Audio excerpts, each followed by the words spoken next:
हाल के दिनों में भारत और रूस के बीच कच्चे तेल के व्यापार पर शुल्क वृद्धि की संभावनाओं ने चिंता का एक नया अध्याय खोला है।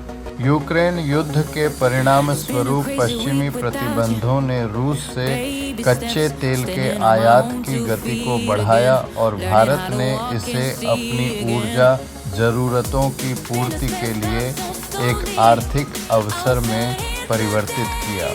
ऐतिहासिक रूप से भारत ने अपने ऊर्जा सुरक्षा के दायित्वों के तहत इस रियायती तेल से सीधे लाभ उठाया है और अब यह व्यापार सीधे उसके आर्थिक स्थिरता से जुड़ा है।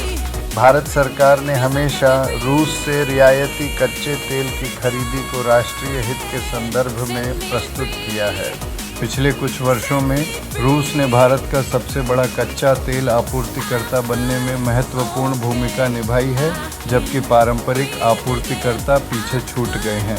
यह स्थिति एक ऐसे परिदृश्य का निर्माण करती है जहां भारतीय रिफाइनरियां सस्ते तेल का उपयोग करके न केवल अपनी आवश्यकताओं को पूरा कर रही हैं, बल्कि अंतर्राष्ट्रीय बाजारों में निर्यात द्वारा विदेशी मुद्रा भी अर्जित कर रही हैं। इस प्रकार भारत का रुख स्पष्ट है, उसने अपने नागरिकों के हक में दबाव को सहन कर रखा है। हालांकि संभावित शुल्क वृद्धि भारत के लिए एक गंभीर चुनौती प्रस्तुत करती है।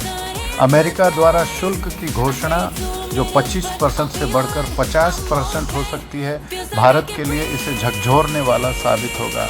अगर ऐसा होता है तो भारत को या तो महंगे पारंपरिक आपूर्तिकर्ताओं पर निर्भर होना पड़ेगा या स्थानीय ऊर्जा बाजार में उथल-पुथल का सामना करना पड़ेगा। ऊर्जा की लागत में वृद्धि का सीधे तौर पर महंगाई पर प्रभाव पड़ेगा, जिससे आम जनता की जीवन स्तर प्रभावित होगा। इसी तरह यदि उद्योगों को महंगी ऊर्जा का सामना करना पड़ता है तो उत्पादन लागत में बढ़ोतरी होगी, जिससे आर्थिक विकास में बाधा आ सकती है।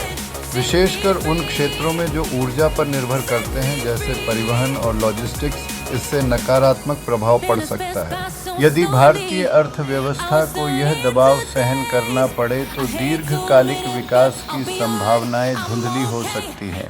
इसीलिए यह स्पष्ट है कि भारत के लिए रूस से कच्चे तेल पर शुल्क वृद्धि एक महत्वपूर्ण चिन्ह है, जिसे समझदारी से संभालने की आवश्यकता है। ऊर्जा सुरक्षा, आर्थिक स्थिरता और महंगाई को संतुलित रखते हुए भारत को एक ठोस रणनीति अपनानी होगी ताकि वह इस चुनौती का सामना कर सके।